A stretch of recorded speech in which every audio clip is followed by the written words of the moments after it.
So what's the deal with President Trump these days? He's making deals with Democrats. He said he was going to build a wall, and now he's pushing the Dreamer Act. And Hillary Clinton is doing a book tour when he said he was going to lock her up. So is he giving it to the people who got him in office? Is he betraying them? What's up with that? We'll take a look at that. There's also an amazing new movement among millennials, and not just millennials. It may change the way you think about the culture entirely, and we'll talk about all that.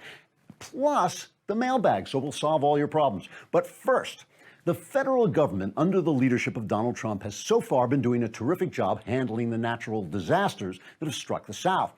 Here's a brief montage of newscasters praising the president for his excellent leadership.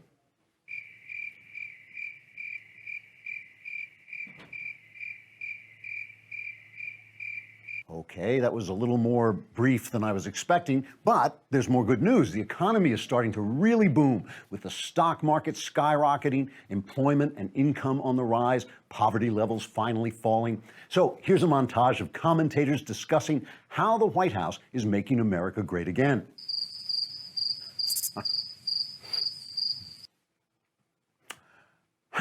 Well, they say in journalism that good news is no news, so maybe the press just wants to focus on where things have gone wrong. So for instance, now that it's become pretty clear President Trump had absolutely nothing to do with the Russians, who had absolutely no effect on the outcome of the election, journalists are engaged in a period of deep soul searching, trying to figure out how they could have wasted so much of America's time over a story that really wasn't very important at all. Here's a sample of some of the press's self-criticism.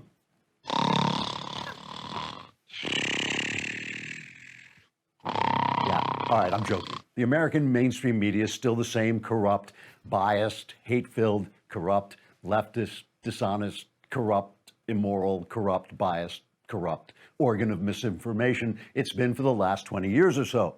According to our good friends at the Media Research Center, the network's evening news spent the summer trashing the president with coverage that was 91% negative.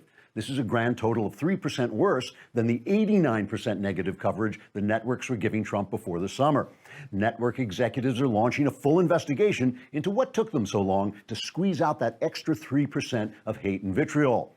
Journalists justify their negative, biased, leftist, corrupt, dishonest, hate-filled, corrupt, biased coverage by pointing out the ways in which President Trump deserves their attacks. As Hillary Clinton spokesman and ABC newsman George Stephanopoulos says, quote, Trump has done some truly terrible things, like winning the election when we wanted him to lose, and being a Republican when we're all Democrats.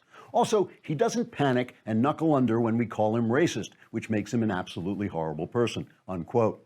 CNN's Jim Acosta added, quote, look at me, I'm Jim Acosta. I can stand on my head and shout ignorant non sequiturs at the same time. Look at me, I'm Jim Acosta. Look at me.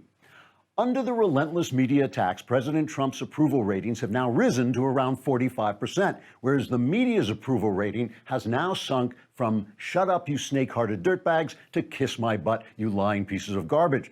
The president looks forward to pushing his negative coverage up to 100% to serve his goal of achieving re-election by winning every single state in the country. Trigger warning, I'm Andrew Klavan, and this is The Andrew Klavan Show.